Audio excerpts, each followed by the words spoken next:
On the night of September 6, 2021, just before midnight, police in Camden, Arkansas were called to a home on Highway 24 due to a person being shot.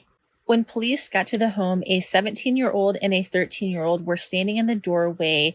They asked those two kids to step out of the house, and then they saw a female in the home. The female was hysterical. She was asking them to come in the house, saying that her husband had been shot and he needed an ambulance.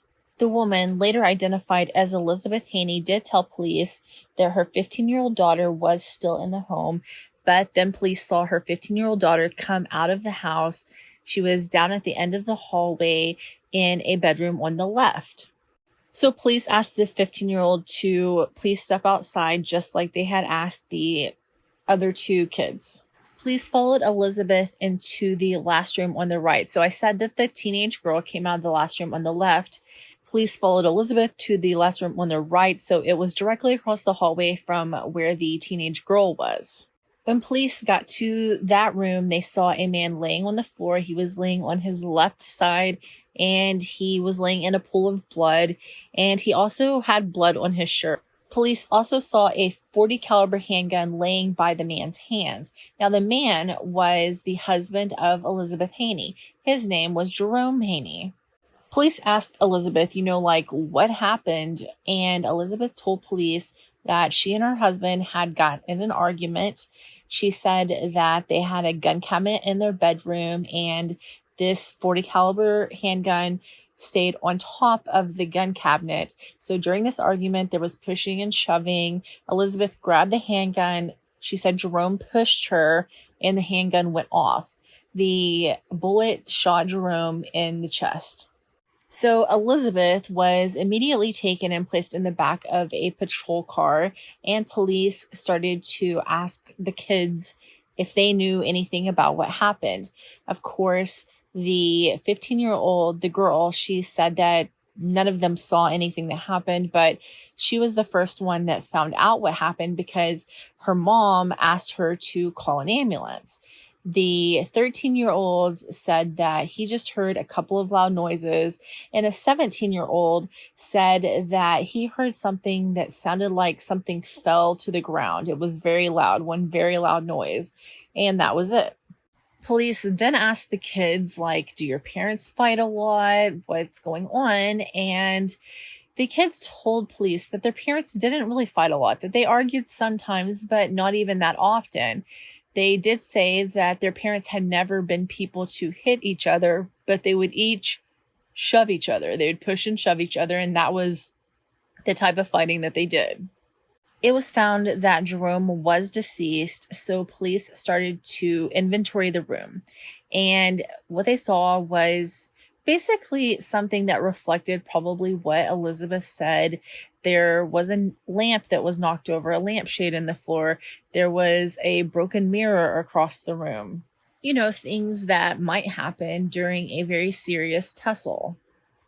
Elizabeth Haynie was arrested and charged with first-degree murder. She was transported to the Washtenaw County Detention Center. She declined to speak with police, but they did inventory some injuries to Elizabeth Haynie. Elizabeth had what appeared to be a bruised left eye. She had a little bit of a scratch mark on her neck and bruising inside her left arm.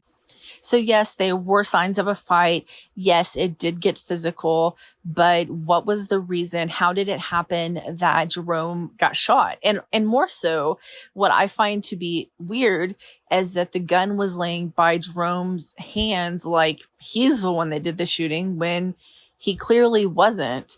She could have set the gun anywhere. It makes me wonder if she was trying to make it look like he did this himself.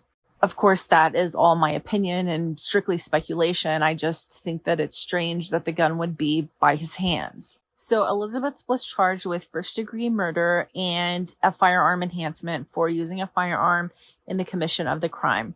She did at first have an attorney, but he quit because the relationship broke down from what he said.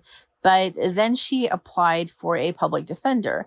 And it just bothers me so much that when she applied for a public defender, she was supposed to put down her income, and she put that her income was money, that her only income was money from her husband's death benefit.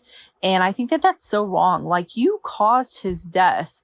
How are you now financially benefiting from it? Now, it wasn't that much. It was like $1,400, but that's $1,400 that you're getting because you murdered someone.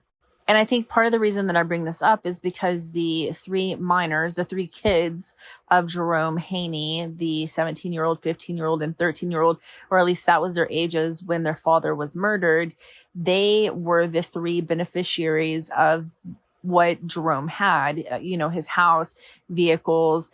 He had life insurance policies. He had like two of them that amounted to almost $300,000, I think. And, of course, the money in his bank accounts and that kind of stuff. Well, someone was appointed through the court to serve as executor of Jerome's estate for the sake of the three children. And it looked like they were going through that process. Also, if you murder your spouse in the state of Arkansas, you are the slayer, and there is a law or whatever that the slayer, if you murder your husband, so as far as the law goes, you are considered to have preceded them in death just moments before they died, and you are not actually eligible for any benefit from their death. Well, Elizabeth was out of jail on bond, and she was freely spending the money in Jerome's bank account because it was a joint account. But it was, money from Jerome's job that she was spending, money that would have benefited the children. But Elizabeth was freely spending it. And then to find out that she is also benefiting from his death, from Social Security, and that money isn't going to the kids, it's going to her, but she caused his death. I don't know. It just goes all over me. But regardless, Elizabeth was charged with first-degree murder and had the firearm enhancement on that. Now, Elizabeth did not take a plea deal. Elizabeth took this to a jury trial. During the trial, the three children testified on behalf of their mother. They said that they were sleeping when the incident happened. Each of them had one incident that they could recall that seemed to be violent. Maybe Jerome choking their mother, or maybe them hitting each other. But then there was never other incidents after that. Every other time that the parents fought, they did it in their bedroom behind a closed door. The children testified that everything that night seemed fine. They had a family game night, I guess, of sorts. They played video games as a family, and then the children went to bed. So yes, they said everything seemed fine, and then they went to bed, and I guess that sometime after the children went to bed, that's when the fighting started. One of the kids also testified that he didn't see a black eye on his mother that night like she had said she had.